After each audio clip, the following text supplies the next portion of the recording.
Hey everyone, welcome back. Today we're diving into one of the most eye-opening books about human behavior, The Power of Habit by Charles Duhigg. If you've ever wondered why you repeat certain behaviors or why breaking a bad habit feels so hard, this book explains it in a way that finally makes everything click. So, let's get into it in a relaxed, conversational way. Just like we're sitting down over coffee and chatting about habits and how they actually shape our lives. Part 1. The Habit Loop. Cue, routine, reward. Duhigg says every habit, literally every single one, runs through a simple, three-step loop. 1. Cue. Something triggers the behavior. 2. Routine. The behavior itself. 3. Reward, the feeling or benefit your brain gets afterward. Think of it like this. You see a notification, cue, you grab your phone, routine, and you get a tiny hit of dopamine, reward. Boom. That's a habit loop.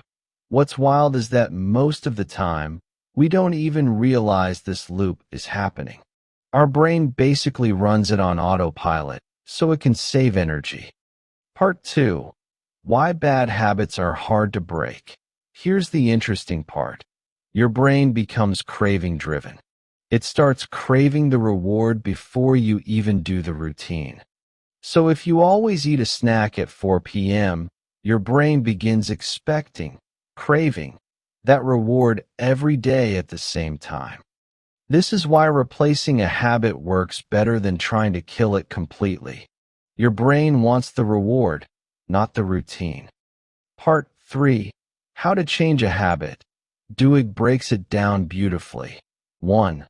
Identify the cue. Is it a time of day? A feeling? A place? A certain person? Once you know the cue, you can control the loop. 2. Keep the reward. Don't fight your brain. It wants that positive feeling. 3. Change the routine. This is the key. Swap the harmful behavior with a healthier one that gives you a similar reward. For example, if your brain wants a break and relaxation, instead of scrolling social media, take a quick walk, stretch, or breathe for 2 minutes. Same reward, better routine. Part 4.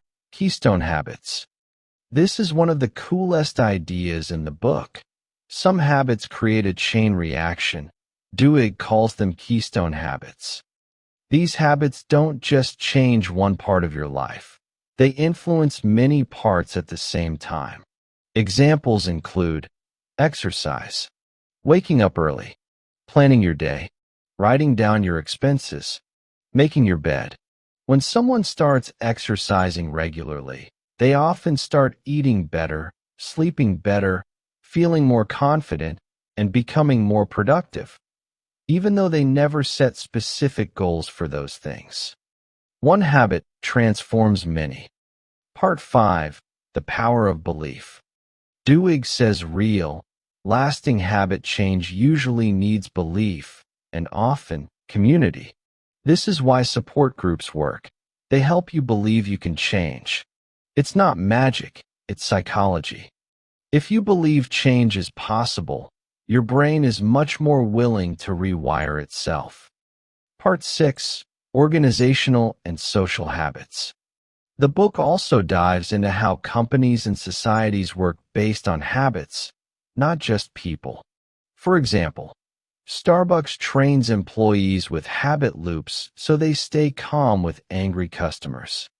Target predicts when customers are pregnant, based on their shopping habits. The Montgomery bus boycott succeeded because small habits turned into large social momentum.